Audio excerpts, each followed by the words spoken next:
Well, folks, welcome to one more edition of Politics and Right. I'm Egberto Willis, your host. Thank you so kindly for being a part of the show. We are going to have a great show for you today. How are my peeps doing? I trust that my peeps are all doing very, very well. I trust that my peeps are doing well. Looking at the screen here, we have quite a few of you here already. Lee Grant from Montgomery County is in the house. We have Bridge MCP from Binghamton, Nueva York is in the house. Mike Cisak from Missouri is in the house. Michael Rutnan from Brooklyn, New York is in the house. Let's see what else we got. We also have Melanie Keelan from Barcelona, Spain is in the house, and the one and only beautiful Yvette Avery Herod is in the house. We have a great. Hey, was that a Super Bowl or was that a Super Bowl? First of all, it was a great Super Bowl. I'm talking about action in the field. And second of all, it was a great halftime. I thought, I don't know about you guys, but I thought Usher knocked it out of the park. I really thought Usher knocked it out of the park. I mean, even though it seemed like there were some microphone problems in the beginning, I think he knocked it out of the park. But anyhow, folks, we got a lot to talk about. There was a hoopla. The right wing machine is going berserk. And why are they going berserk? Because people decided they wanted to have what they normally call the Black National Anthem. Lift up your voice. I think that's how it goes, right? Da, da, da, da, da, da, da, da, da. You know what I'm talking about. They call it the Black National Anthem, right? Let me see if I can see the story here and bring it up for you. I hope the story is still here. I saw the story and I'm like, are you guys really going to raise hell about the Black National Anthem? That all it is trying to get people included, right? And beg. Some of the guys are saying, "Oh my God, that is divisive." Uh, really? Really? I mean, the right wing is going berserk. The right wing. Let me. I want to look it up here. The right way. Black National Anthem, and I want to say put in their right wing, because right wing folks, they are going berserk, and I don't understand why they're saying, "Oh, it is divisive," and all that sort of thing. And I'm trying to figure out. Let's see. Matt Gates says it's race baiting. Okay, he said it's race baiting. All right, let's look at something here, because Matt Gates says race baiting big. Let's see, big game before the. He says Matt represent. Let me put it on the screen because I want you guys to see, and then we're going to get it in the program. But I think this is. I actually think this is sort of like important. Wait a minute. Let's see. Why don't I have this on the screen? Oh, I see why. Because it's a different browser. Let me get it into the right browser so that I can get the right thing here. So, guys, bear with me as I kind of fix this stuff up here. But I want to talk about this. I really want to. That's wrong one, wrong one, wrong one. I really want to talk about this, and the reason I want to talk about this, madre carajo, lo perdí. Okay, let's do it again. Black National Anthem, Matt Gaetz. Let's see what Matt Gaetz had to say. Okay, here we go. This is Matt Gaetz now, right? Representative Matt Gaetz declared Sunday he wasn't going to watch the Super Bowl over performing of the Black National Anthem before the game. The song "Lift Every Voice and Sing," a very positive thing, right? Lift every voice and sing. I mean, it's a nice thing, right? The words were penned by NAACP leader James Weldon Johnson in 1900 and set to music by his brother John Rosamond Johnson. The song was later used for inspiration about the civil rights. Okay, and I think it's a good thing. Gates represented a supposed conversation with his wife Ginger on X to spew his racial charged ire. Wife, today is a Super Bowl. Me. We aren't watching. Wife, why? Me. They're desecrating America's national anthem by playing something called the Black National Anthem. Wife. Does that mean Cardi is performing? Wife.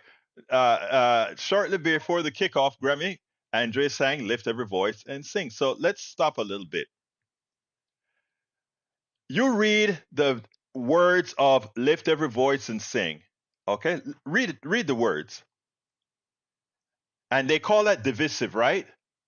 But here's what I want everybody to read. The national anthem that we are all supposed to sing and be proud of.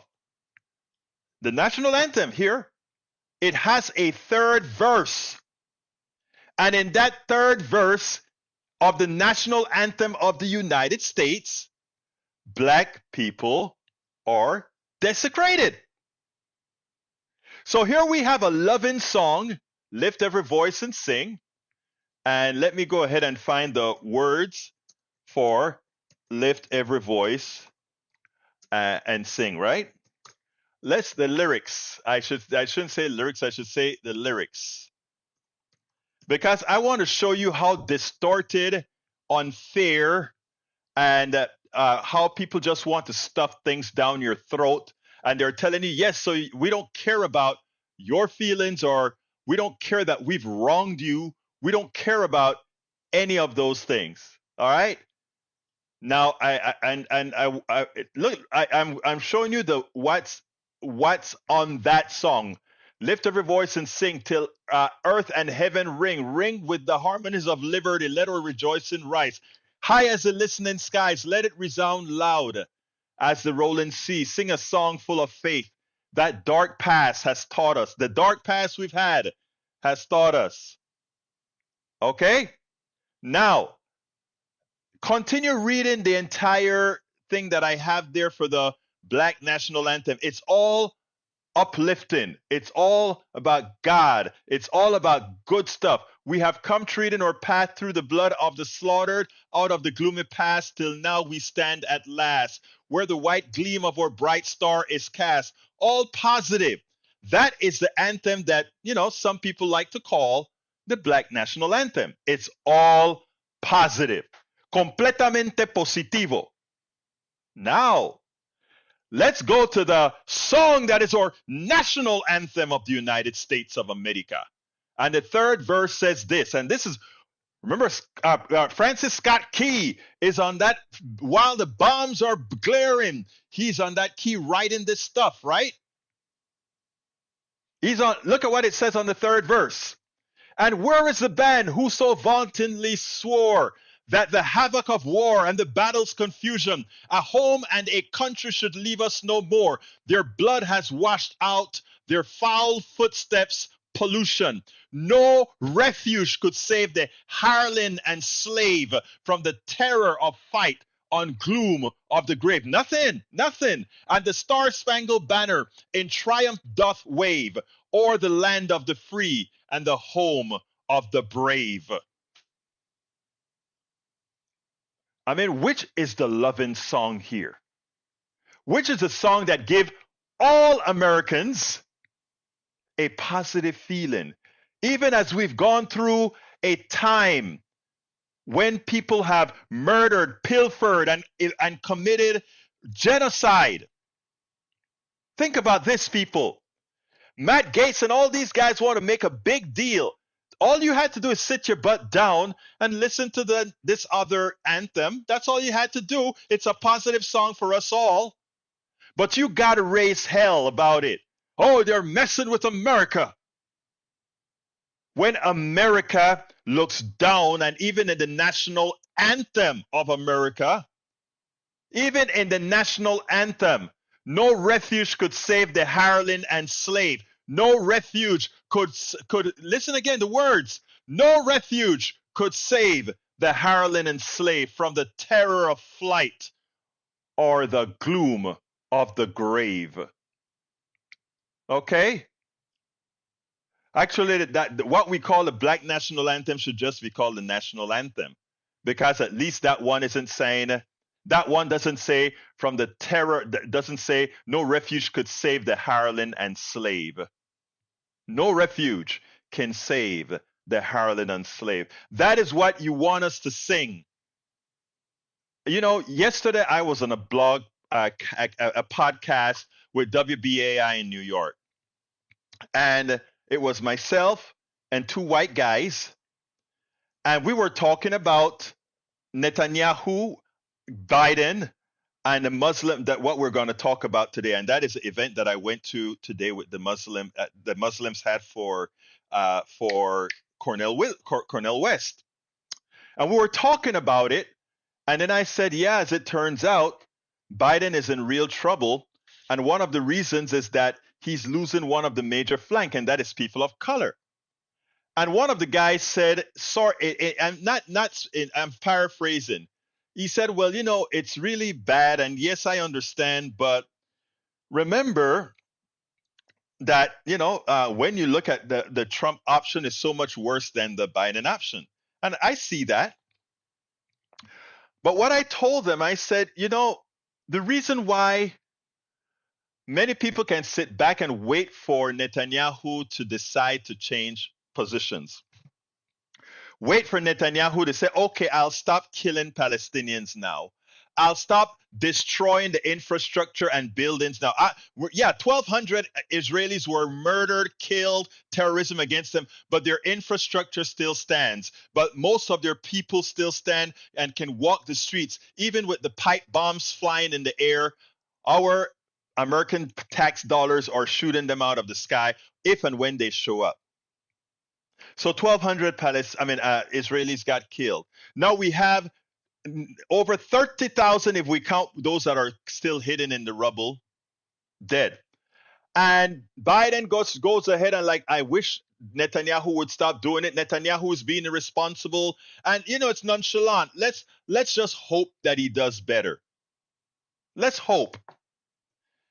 And I said to them, I said, let me tell you how I want you to see what's occurring in Palestine through the eyes of most people of color that have been oppressed before.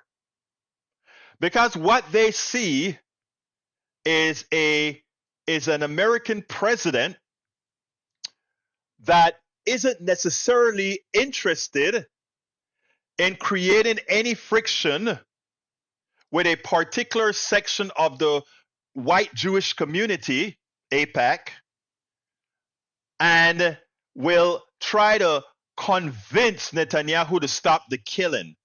But while he's convincing Netanyahu not to stop the killing continues. As opposed to saying, Netanyahu, you will stop, or the influx of monies and arms cease to occur. If people of color who are used to being who are never taken seriously, who are allowed to feel pain others aren't necessarily allowed to. Panama get Noriega, killing a bunch of Panamanians didn't matter. We don't do that in any country in Europe. We don't do that in any country where there is not an excess of melanin. So I'm talking to my brothers on WBAI, and I'm saying, see it through my eyes. And a lot of people of color are used to pain. So the pain of Donald Trump will not be as bad to them to the pain of Donald Trump for those with privilege. So many a times they will say, just because the brothers and sisters that I've supported in the movement for all this time, that they're asking me to take one more for the group. Take one more for the group. We are not going to fight for reparations. We're not going to fight to stop what's going on in Israel, in Gaza. We're not going to fight to say your life has the same value as mine. You see? And that is what's occurring in America right now. And the Muslim community that I went to, the event that I went to on Saturday was a perfect and clear example about, you know what? We have been given money all along. We've been supporting the party. We've been supporting Biden. And Biden did not have the decency to come to the Muslim community and say, you know what? I am going to be that central figure to mediate and not take sides. But America has taken a side against Muslims. And it doesn't matter all the words that you want to say.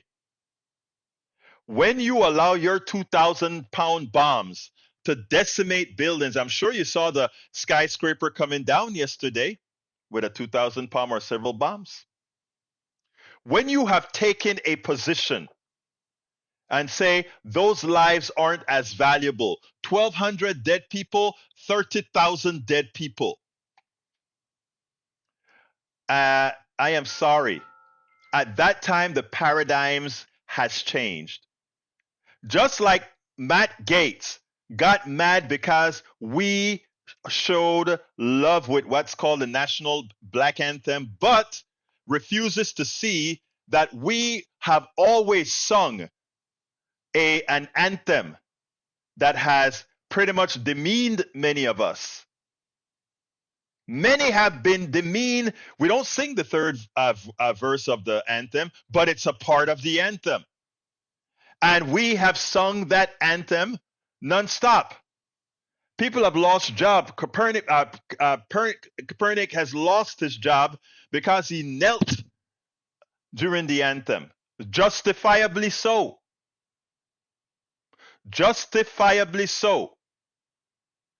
So don't, first of all, ask me. I sing the national anthem of Panama. I sing the national anthem of the United States. And I sing the national anthem of the Black national anthem. I'll sing them all. Knowing that it is not the words in verse 3. Most Americans know nothing about it. In fact, we should change the national anthem. There's a lot of stuff we should change. We should change that Christopher Columbus is some sort of a hero. We should get rid of all this crap that asks people who were oppressed by a particular group, oppressed by a particular set of leaders. You know, we can keep, you want to keep their statues up and all that crap, that's fine. I'm not going to see the statues. But to ask us to learn in school that these guys were heroes, that the persons who considered me 3/5 of a person need to have to be deified. I'm sorry. That's asking too much. None of you that isn't melanated would be asked to do that or would do that. So think about it, folks. See through my eyes. See through my eyes. See through the eyes of your brothers and sisters that have been oppressed in some form or the other. Read the books where that indigenous child has to read about them being savages. Again, it's so easy. It is so easy to simply jump on some Matt Gaetz right-wing bandwagon. But anyway, yesterday, or rather on Saturday, I went to this event and I interviewed Cornel West. So I have two pieces to play for Cornel West. The first one is a 7-minute piece, and the other one is, I think, a 20-minute piece. So let's go ahead and listen to the interview that I did with Cornel West, and you'll see much of what he said, what we spoke about. I was a guest at a Cornel West fundraiser. It was called An Afternoon with Cornel West. And it was put on by a group of Muslims within the community. It was pretty organic. And Cornel West gave a hell of a speech. Before the speech, I decided to go ahead and interview him. I got about 5 minutes or so to spend with him before he went on stage. But I tell you what, most importantly, he came at a fundraiser that raised a whole lot of money for him. Interestingly, they did so show out of frustration of the current administration's disregard for them all together. Sitting at the table, one of the women said when a particular congresswoman was running, she came to the Muslim community and she collected quite a bit in fundraising, etc., and said she would be back to talk about their issues, including what's going on in Gaza, which would have been for now. And she never showed up again. Similarly, with what's going on in Gaza, there has not been any substantive care with how the systematic murder of Palestinians have affected this community in its core. So they got up and they decided to react. And one of that reaction is adopting somebody who actually spoke to them, someone who feel their pain. And to them, that person that they brought in to support and to ensure that he gets ballot access in Texas was Cornel West. I want you to listen to the short conversation that we had, and then we'll take it on the other side. Dr. Cornel West, presidential candidate, independent ticket. Thank you for being here with Politics Done Right. First of all, why did you decide to enter the presidential race as an independent? Well, it's very important that working people of all colors have somebody deeply concerned about their plight and their predicament. Unfortunately, we have a two-party system, both of them deeply tied to Wall Street, deeply tied to war, and seem to be unable to even speak publicly and passionately about a genocide in real time. And when you're talking about Palestinian children, you're talking about Palestinian women and Palestinian men, that's not a political issue. It's not a matter of electoral Machiavellian calculation of interest. It's deep moral and deep spiritual issues. And unfortunately, it's very clear that both parties seem to be beyond redemption when it comes to speaking to the plight and predicament, not just of Palestinians in Gaza, but of poor and working people in the United States as well. Now, you gave an inspiring speech yesterday where you talked about the realignment of the American citizenry in general, which I think is pretty important because it is starting to say that, remember the Powell memo and the institutions that came about from the Powell memo, those things are starting to lose their effect on people. People are starting to think more on their own. Do you think this is something that will continue, or do you think the advent of a Donald Trump possibly coming into power will kind of snuff that out?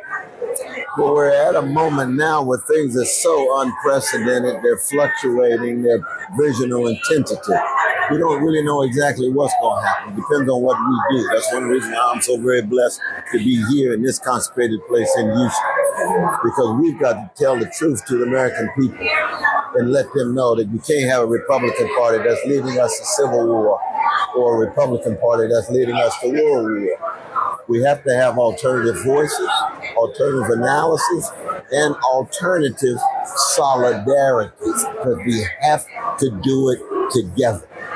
And we have to have spokespersons and leaders who are not garden variety politicians, but tell the truth and respect the people enough to fight for justice. Now, I know they're about to start, but they have concertedly taken you out of the media now that you're running. What can you do about it to get the exposure that you need?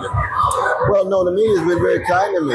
CNN has been kind. MSNBC's never had. But BBC, bottom line, Al Jazeera, actually, I'm surprised that the media's been as kind to me, given the message that I have. Now, they may try to cut me off later on, but they've been relatively kind, and I use whatever I can, whatever platform, whatever weaponry to be true through the quest for truth and justice and love.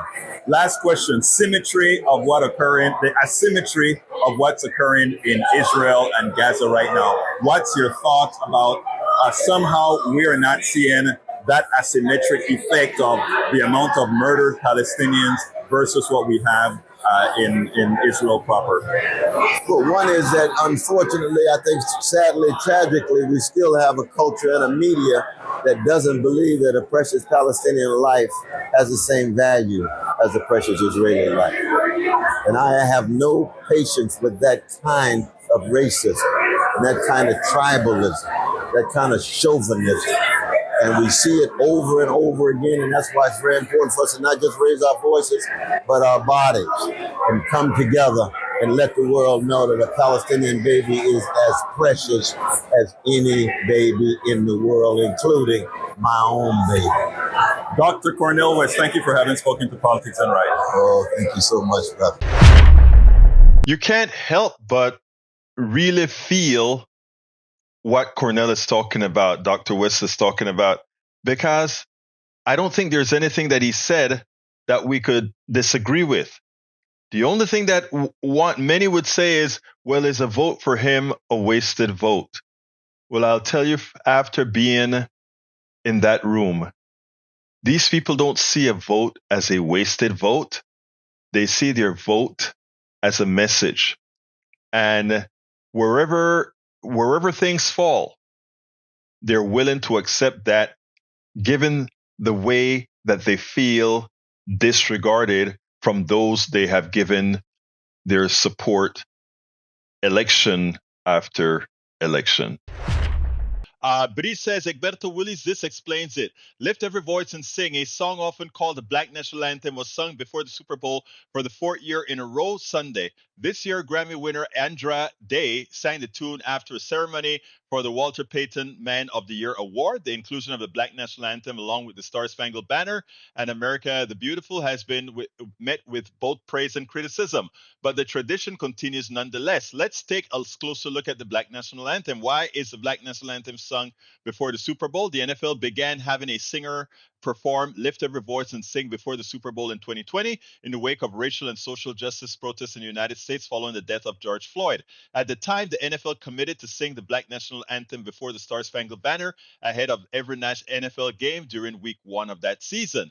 The NFL also announced it would commit $250 million over 10 years to social justice initiatives during this 2020 movement, targeting what it calls systemic racism and supporting the battle against the ongoing and historic injustices faced by African Americans. Look, it is essential now for us to not cower to when it comes to items like this. Sing the other national anthem. Go ahead, and if you feel it is time for us to be honest about who we are, what we've done, and what we continue to do. So, as Cornel said, I am with that 100%. Hey, somebody called a few minutes ago.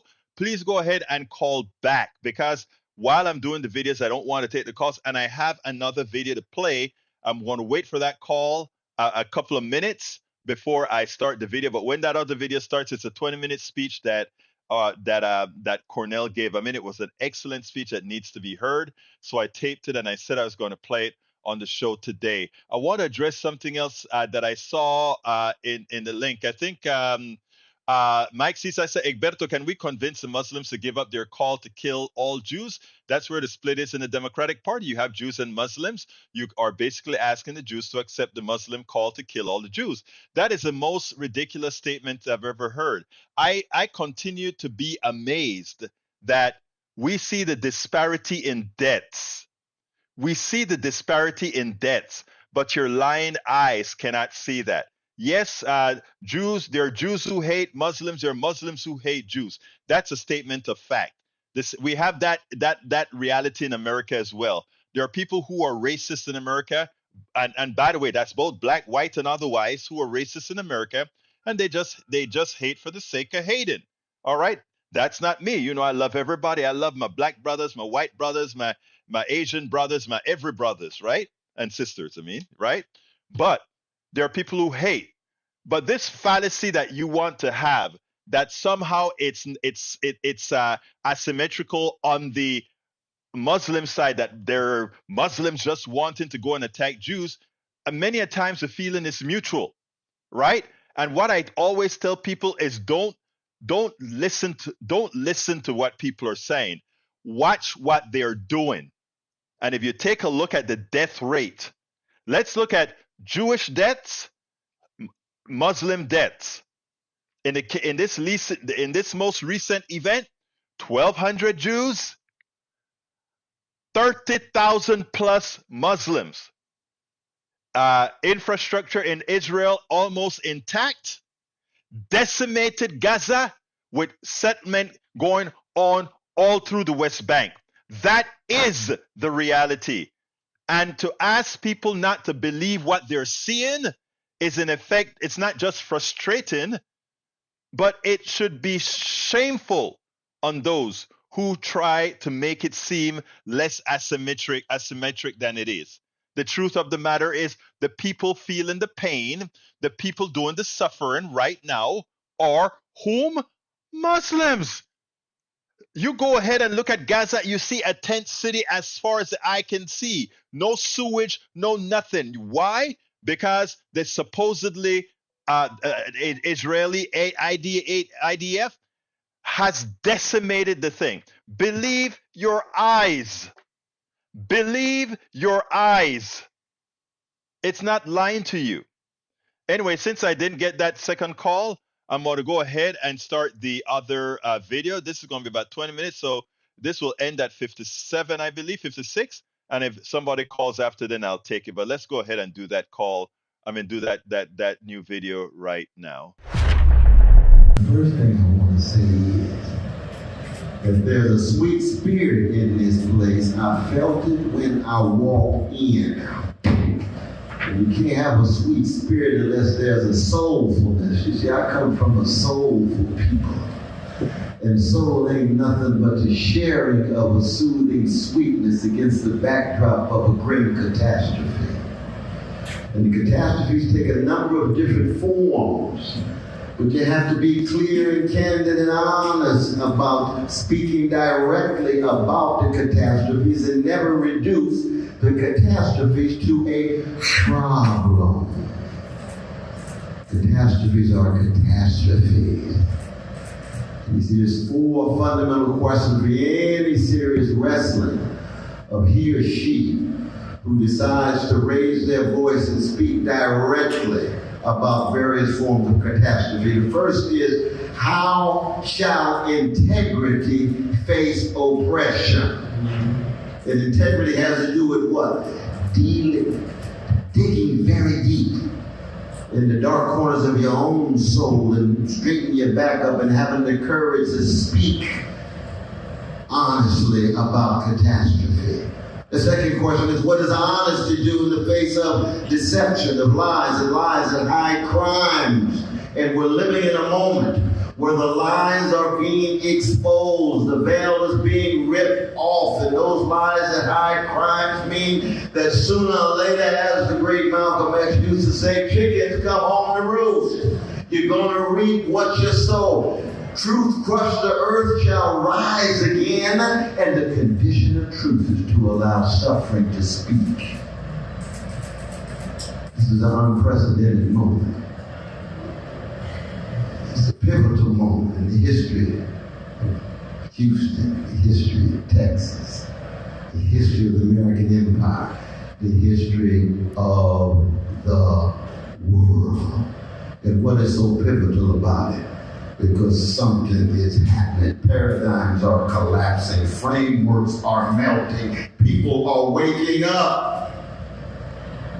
And they look at American politics. American politics has been for so long 2 parties tied to Wall Street and war. $8 trillion spent on war since 2001 in Iraq. And yet when it comes to health care and education and jobs with a living wage and adequate housing, we can't find a penny. That's more priority. That's been that work. Oh, you can find money for massive incarceration to put my brothers and sisters disproportionately black and brown and indigenous. You can find big money for that. You can find money for the police. How come you don't talk about the abolition of poverty the way this campaign does? How come you don't talk about the abolition of homelessness the way this campaign does? How come you don't talk about jobs the way this campaign does? Why don't you be honest about your organized greed and your institutionalized hatred and your routinized indifference? And the great Rabbi Hesher used to say what? Indifference to evil is more insidious than evil itself. That's true. It could be the suffering in Houston. It could be the suffering on the border. It could be the suffering where I live in Harlem, New York. It could be the suffering in Lagos. But right now, the fundamental litmus test of the precious Palestinian children and women and men who are undergoing not just a crime against humanity, not just a war crime, but a crime of genocide. It has a distinctive quality to it. If you would think there would be voices in every corner of Congress, every corner of the Democratic Party, every corner of the country, where are those voices? I come from a people whose anthem is lift every voice, not lift every echo. You got a lot of echoes and silos. All you have to do is listen to the politicians. Well, I think I might use the word ceasefire sooner or later. Let me check and see how things are going. Let's see what the polls say. No, we want to know what you believe deep down in your gut. We don't want to know what your brand is. What kind of commitment do you have to a cause? A brand ain't nothing but a market strategy to help you get along with your next career and your next election. The cause is something deeper. What are you willing to sacrifice for? What kind of burden are you willing to bear? What kind of voice are you willing to bring to bear as it relates to catastrophe? Now see, I come from the blues people. The blues is about catastrophe. B.B. King say, nobody loves me but my mama, and she might be driving too. I mean, we laugh, but that's like Sophocles' Antigone, isn't it? That's a catastrophe. All the forces in the world against you, and you thought your mama was with you, and you find out she might be driving too. B.B., what you talking about? But in the face of a catastrophe is what? A voice, a smile, joy, freedom dream. Catastrophe never having the last word. We're here in part because what is happening in Gaza is creating new paradigms and new frameworks, not just in Houston, not just in Texas, not just in the American empire, but all around the world. People are seeing the lies, they're seeing the crimes, they're seeing the lack of integrity. I was reading the other day, Biden talking about, well, in private, I'm very deeply concerned about the civilians. You don't say.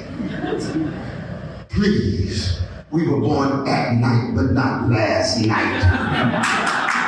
14,000 precious Palestinian children already gone, and you sitting around talking in private about you are concerned about protecting civilians. Quit lying. Say what you mean and mean what you say. Speak from your heart. This is not about politics. This is not about electoral calculation. We're talking about precious human beings made in the image and likeness of a great God.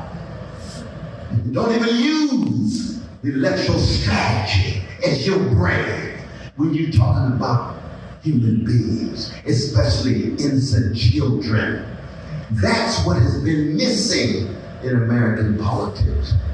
And I come from a legacy of Martin King, Fannie Lou Hamer, and Edward Said, Rabbi Heschel, Malcolm X, Curtis Mayfield, John Coltrane, and Aretha Franklin. The artists mean much to me. And they go hand in hand with the morality and spirituality in this moment of barbarity. That's why the paradigms are collapsing. That's why the frameworks are melting. That's why the establishment in the Republican Party collapsed. And the neo-fascist named Donald Trump took over. And Donald Trump's been a bona fide gangster for 45 years. I met him in the casino 45 years ago. He's exactly the same person. No development, no maturation, no breakthroughs whatsoever. What you see is what you get. He's never acted as if he's got integrity, honesty, decency, no whatsoever. He's been a gangster consistently. And yet he, 91 counts, can still be leading in the election based on the polls. I don't know who these pollsters are calling. Have any of you all received a call from a pollster? So it must be on other parts of town. He's leading the country toward a second civil war. Hatred, revenge. And then Biden says, I'm not the almighty, I'm the alternative. I said, my dear brother, let's take a good look at you. architect of mass incarceration, and bragged about it for 30 years. Those are my brothers and sisters in that barbaric slave, the barbaric prison system. Bailing out Wall Street rather than homeowners with Brother Obama. Wall Street executives engaged in crimes inside of trading, market manipulation, predatory lending, fraudulent activities. How many Wall Street executives went to jail? None. Zero. Let any poor working person, black or brown, but any color, get caught with some drugs. Straight to jail. Double standards, hypocrisy across the board. And then my dear brother Biden has a nerve to say he wants to redeem the soul of the nation. That is precisely the same motto that Martin Luther King Jr. used when he founded the Southern Christian Leadership Conference in New Orleans, April 1957, to redeem the soul of the nation. You're going to use Martin Luther King Jr.'s language? Who said that a Vietnamese baby has the same value as an American baby? If you're going to use his language, Biden, if you believe that a Palestinian baby, as I do, has exactly the same value as any other baby in the world, an Israeli baby, Iranian baby, Ethiopian baby, a Guatemalan baby, a Texan baby, a Mexican baby, then you wouldn't have to worry about being so late in talking about protecting innocent civilians. You don't believe it in your heart.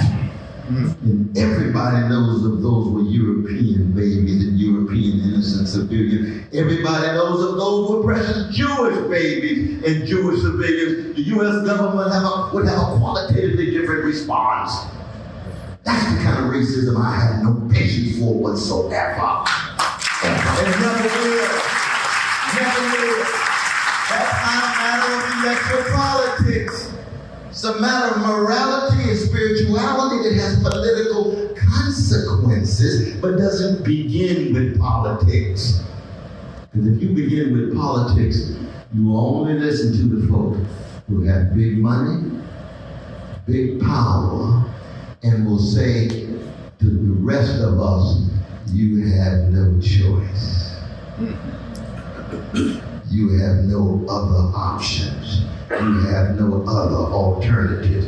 Well, I come from a black people who have been told 400 years that Pharaoh is on both sides of the bloody Red Sea. That's a serious situation, isn't it? You can imagine folk in the back seat saying, I think it's time for somebody to sing a song. It's time for somebody to pray. It's time for somebody to grab their child and hug them and remember the sparkle in their eye of their grandmother and grandfather and say, we got something that the powers that we can never take away. We just can't find a way out. And right now we have this choice of Republican Civil War #2, Democrats World War III, beginning in the Middle East, but maybe Russia and Ukraine, maybe with China and Taiwan, and 62 cents for every $1 in the discretionary budget going to the military. What it is to live in an empire reminds me of the Roman Empire that began to decay and decline owing to military overreach abroad, corruption of elites, no alternative for citizens feeling powerless and hopeless. And then here comes the tyrannical Pied Piper saying, I will restore order. Thank you, Mr. Julius Caesar. Cato's going to kill himself. Cicero runs out of gas. And Spartacus tries to engage in insurgency, but each and every one of them are executed. I don't believe history repeats itself. But we can learn from the past. There's been 70 empires in the history of the species. The United States is number 68. And every empire comes and goes when it no longer accents the best of itself. And this campaign is trying to reintroduce to America the best of itself, and it begins with Martin King and Fannie Lou Hamer and those white vote. It begins with courageous persons who raise their voices and say, we want the truth. Allow the suffering to speak. We want justice, and justice is what love looks like in public, and therefore we want to be full of empathy for anybody who suffers, no matter what color or gender or national identity. But at the moment, the litmus test is genocide in Gaza.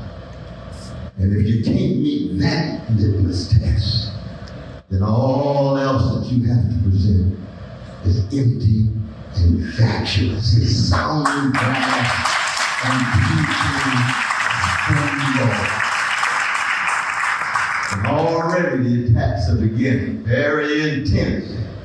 And it's always a good sign. I feel that I'm highly complimented when I receive vicious attacks, because I have a calling, not a brain.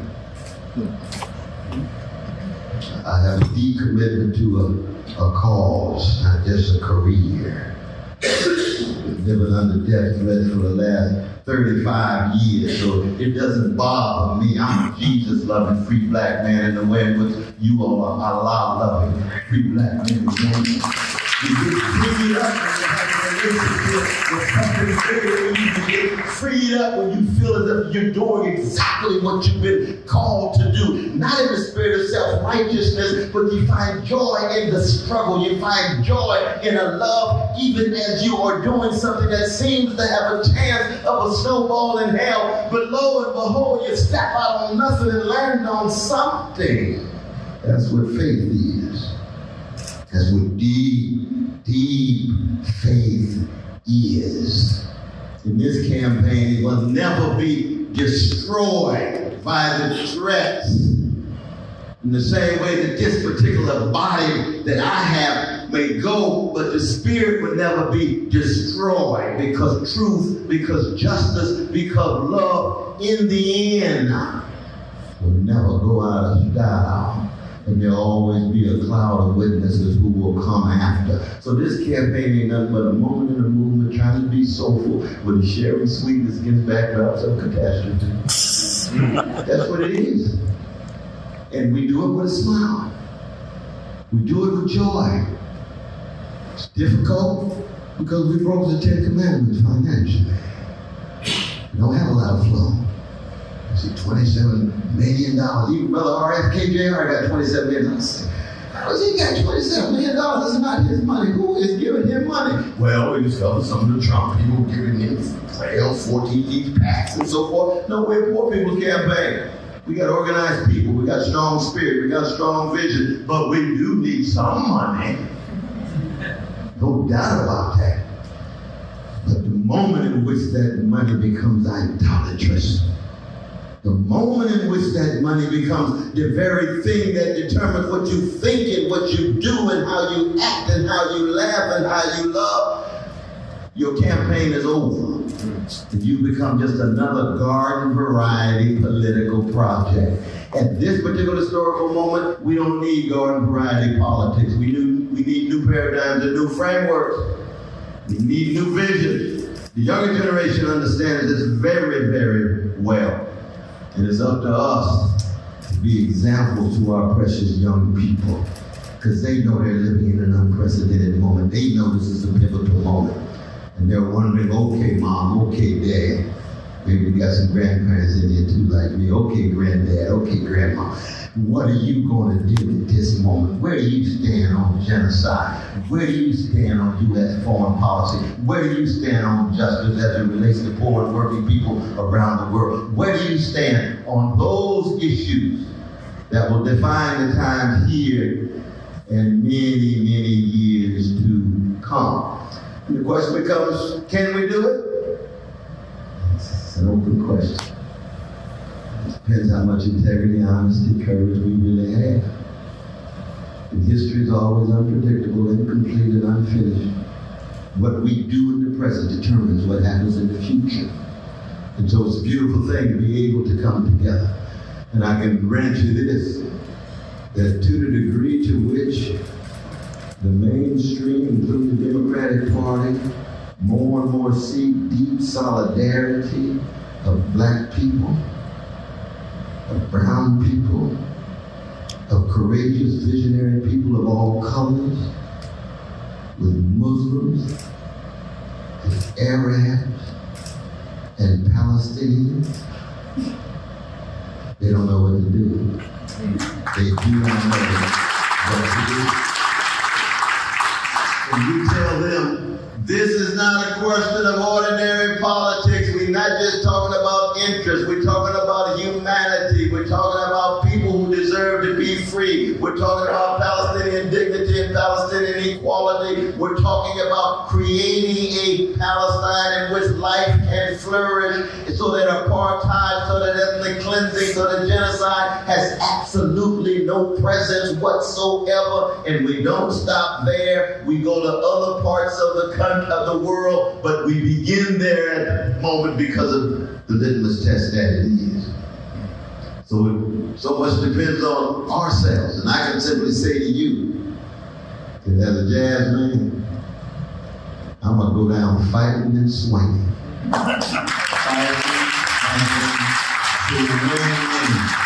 Swinging for the children, swinging for the innocent ones.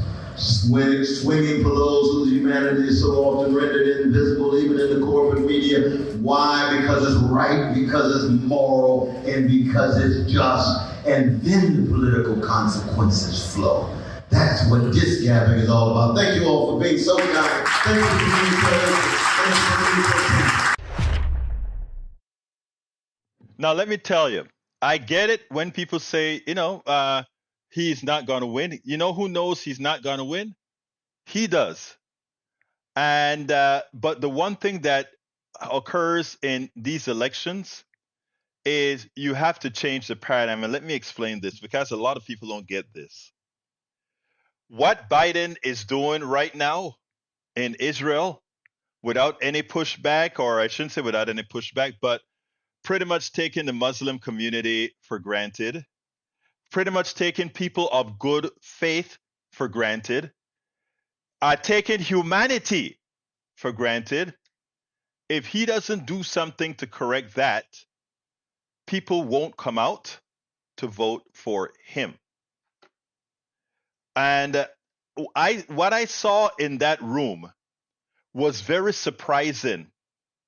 It was Muslim organization. And, and sitting at the table, talking about where this is occurring all over the country. This is also occurring in Detroit, occurring in different parts of Michigan, Grand Rapids, etc.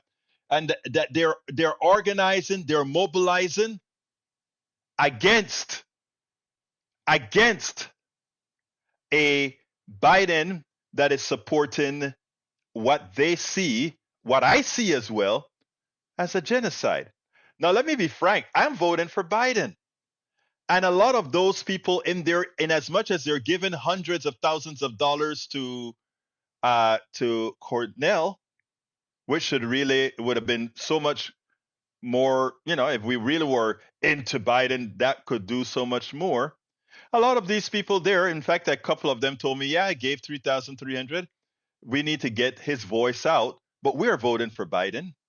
But a lot of our other people are not. And they need to have the wherewithal to push a guy who's speaking his language with the expectation that it gets to Biden, who is blind. They actually think that they can just go ahead and harm a group of people and then come back and say, either you don't have anywhere else to go, or look at the other guy. He's so much worse than I am. A lot of these guys are saying, well, give me the guy that's worse just to show you that your morality was suspect. And I'm willing to take and sacrifice and take the pain for that. How much longer are you actually going to ask me, wait my turn, allow it to slide? You know whose turn never come? You got it. You know whose turn never come. So I get it. And I understand the fear that many have. Oh my God, third party, Cornel West is going to create a problem. Cornel West is a good guy. Kennedy is a nutcase, but Cornel West is a good guy. Cornel West is a humanist. Cornel West is the one who believes in humanity. And the expectation is that Biden and the party will say, oh my God, we need to shape up because the young people, they believe in humanity. Gen Z, Gen Y, millennials, they believe in humanity. And what Biden is sanctioning right now in Gaza is inhumane. It's inhumanity. It's genocide. It's the murder of too many. Not too many. The murder of one is enough. And the Cornel, as people see Cornel get more support, and I tell you, I was shocked. He raised probably $100,000 in that small room. I was shocked. And that is happening in Muslim community after Muslim community after Muslim community. You know? He's looking for ballot access in Texas, which he likely get. He came on a swing to raise $1 million. He likely raised much more than that. So he'll likely get onto the ballot. Egberto, not good, but we know how he feels. Joe Biden privately calls Netanyahu an a-hole as Israel leader give him hell. The U.S. president has expressed nothing but respect in public, but behind closed doors is said to be growing tired with Israel. Bridge, understand that doesn't help. He got mad in the back, right?